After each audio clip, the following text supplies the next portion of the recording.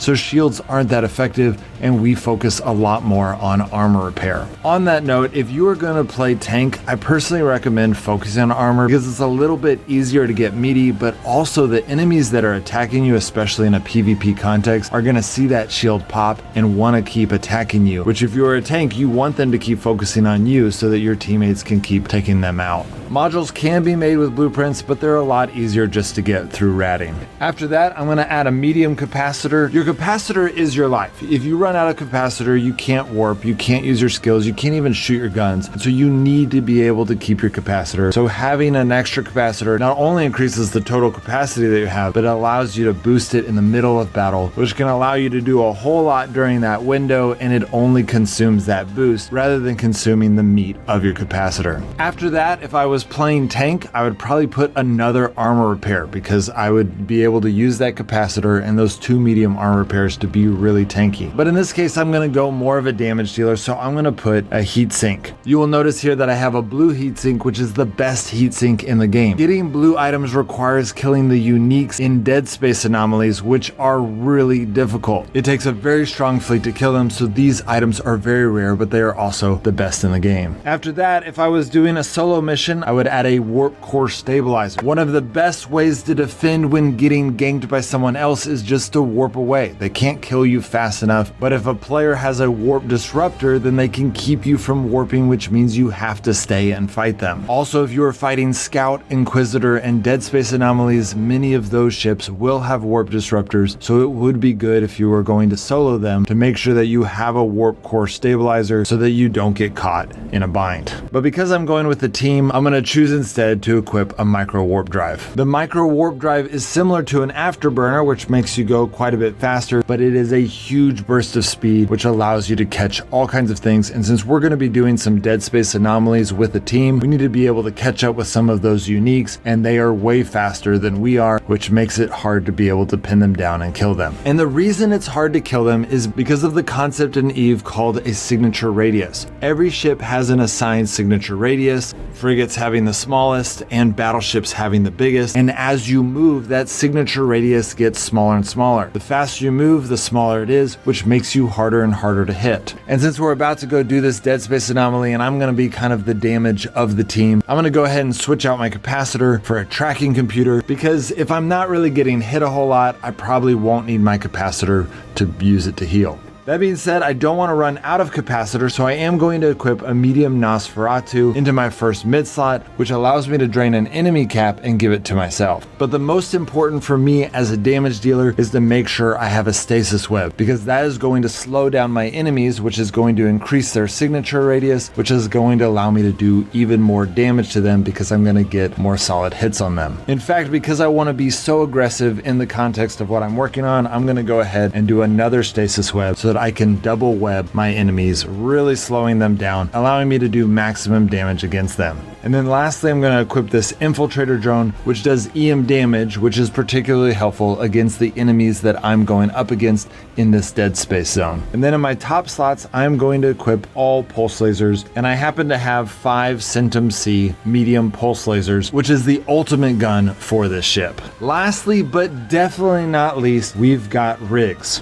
These 2 rigs right here are offense or defense rigs, and those 2 over there are engineering rigs. Going back to skills, you will see module manufacture, which are all of those hyper warp drives and all of the stuff that we just equipped. All of those are going to be modules, and so having someone who specializes in those are going to be able to allow you to make some really good ones. But again, it's not that important because you get a lot of those type of things from ratting. But then much more importantly is having a really good rig manufacturer that you know who can help you make rigs. Going back to the industry section, we are going to go in here, we're going to minimize ships, and we are going to go to low slot combat rigs, and you will see here that I have a laser collision accelerator 2 rig, which is the best offensive rig in the game right now because it gives me 15 extra damage. You can see here that I'm not a rig specialist, so I am not going to make this item, but rather give it to someone who is specialized so they can make it for a lot cheaper. These ingredients are a little bit different than some of the other ones. These salvage parts are gotten by breaking down and reprocessing the ship degree that you don't need to make blueprints. So while I'm waiting for my rig specialist to finish that, I'm just going to equip some of these really lame ones. Like I've got a laser collision, it's just not a very high level one. That's going to do a little bit of extra damage. I'm fighting a lot of enemies that are EM related, so I'm going to go ahead and equip this for now. I don't really need it a whole lot. I can't sell it because it's a prototype,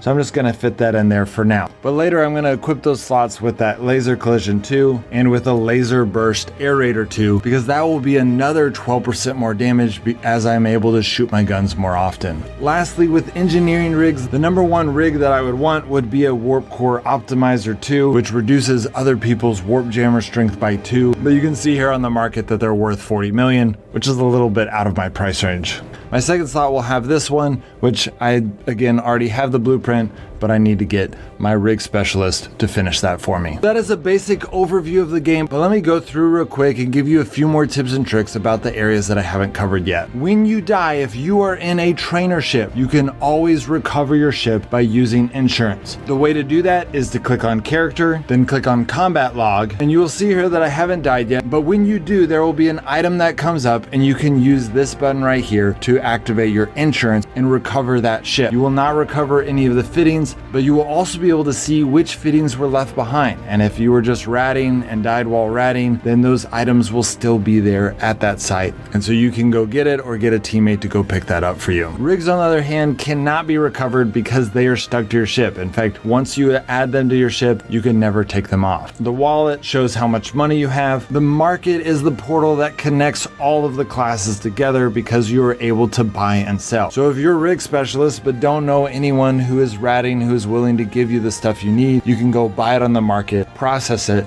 and then sell it to someone else. Blueprints are extremely valuable in this game. You will notice that a lot of times when you're buying a blueprint, people are selling them for pretty much the cost of buying the item minus the materials used to make that item. So the only way to really make money from blueprints is if you are highly specialized in that and therefore able to reduce your cost in making it. With any item you are buying, you are also able to click this tab where you will see the option to create a buy order. When you create a buy order, it will take up one of your sell slots, but it allows you to set the price that you want. And if anyone comes into that station and sells that item in that station for under that price, you automatically buy it and you don't have to worry about it. This works particularly well with Plex because there is no station you have to be at. If I initiate that acquisition and set a price, then if anyone sells it for that price anywhere, I will immediately get it. Contracts are the cheapest way to transfer items from one person to another. You will see here that one of my clanmates is offering me this contract, and he is only having to pay $1,000 ISK broker fee to be able to send this item to me. You can create a contract by clicking this button right here, and then you can select private and type in your friend's name. Sadly, the contacts button is kind of broken right now. The Deliveries tab is used for when you buy an item that's in a different station and you don't want to go get it, and so you pay an extra quite a bit to get someone else to go pick it up for you and bring it to you. Mail is where you get notifications. Ironically, is not where you get actual mail. Rather, you get actual messages from contacts, and then you can click on them and hit send message to find your private chat with that person. While we're here, it is really helpful to put anyone that is not in your corp into this list so that you can quickly send them a fleet invite if they are an ally and you want to be able to fight with them in a PvP fight. Also, if someone kills you, it is good to add them into the hostile list so they will show up red as soon as they enter the area, and you will know that you need to either run or prepare to fight. Star Charts shows the map of New Eden, where there's like 100 regions, and then if you click on one of those regions and you click a regional map, you will see a very intricate star system with tons of areas. Each one of these areas is an entire solar system where you can explore, you can mine, you can rat, you can use space stations, you can build space stations, you can have PvP wars, every single one. This game is so giant and there is so much room for people to spread out and take a territory that's their own. This game is absolutely insane. Then in settings, I would recommend in battle settings, turning off auto orbit. Auto orbit is really helpful for beginners, but once you become an advanced player, auto orbit will only frustrate you, because once you're an advanced player, you will stop auto fighting battles, but you will be actually purposely moving in different locations of the map, either decrease your signature radius or increase the signature radius of someone else, cut someone off who's too fast for your teammate, and so much more. So if you want to be an advanced player, you need to go ahead and turn off auto orbit, but if you're a beginner, go ahead and keep it on for a little bit longer until you really understand the game. When you enter the market tab, you will see nearby trading centers. These 24 space stations go by different rules, allowing for more trade. So if you're going to buy an item, and especially if you're going to sell an item, you should be going to one of these different stations to make that sale. That being said, I do recommend avoiding JITA. JITA is the main trading hub in the computer version of this game, and so a lot of players that have kind of ported over from the computer to mobile have tried to recreate that main trading hub, but in the mobile version, only 1,000 people are allowed in a zone, which is causing all kinds of problems. People are crashing, people can't get in. There is a way to get in if you just keep hitting, jump on the gate.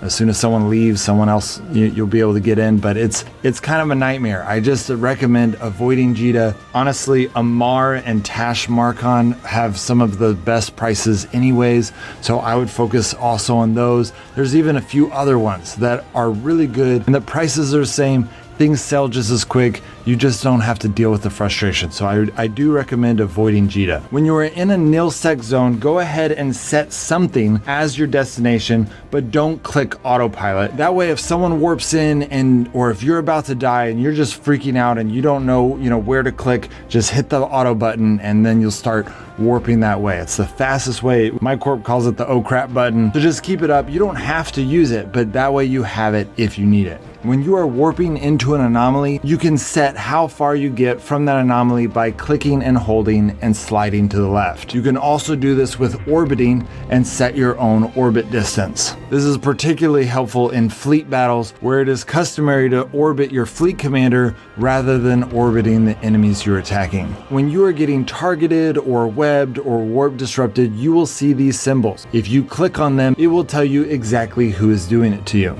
When you are fitting your ship, it is ideal to make sure your capacitor says stable. Because again, if you ever run out of capacitor, you can't shoot your weapons, you can't use your skills, you are in a lot of trouble. But I would argue that in some situations, it is ideal to have someone who is kind of pushing their capacitor to its limit. Especially if you are using NOSes and batteries and you're able to play it well. Pushing your capacitor to the limit means you are getting more out of that ship. If you get on the market and it feels like there are items available to other other people that are not available to you, it is because you have not clicked this filter and changed it to all items instead of one of the regional options. When you are fighting, I recommend zooming all the way out so you can see the whole battle scene, and it will also allow you to see when enemy ships warp in. When you are fighting in PvP or PvE, it is important to focus and take out the small damage dealers before taking out the bigger ships. The easiest way to identify this is by looking at what type of triangle are on their ship. The smallest triangle is a frigate, that triangle with a line is a destroyer, the medium triangle is a cruiser, that triangle with a line is a battle cruiser, and then the biggest triangle is a battleship, and I assume they will add a line if they ever add Titans into the game. Lastly, the Corp tab is incredibly important. When you first join a Corp, you will get 500,000 skill points to use on advancing your skills. This is incredibly important, but being part of a Corp is also just really nice because it allows you to specialize in what you are good at and your team will work together. And honestly, you can get a lot richer if you're working together than if you're trying to do it on your own. Our corporation is already to the point that we're going to be able to just give ships to all of our active members that hit level 6 because by working together, we have all gotten really rich. In fact, we've gotten so rich that we will be starting an alliance soon. So if there are any corp leaders out there with really good corporations that want to form a really strong alliance, I have put a link to my Discord channel in the pinned comment of this video. All right, guys, see you next time.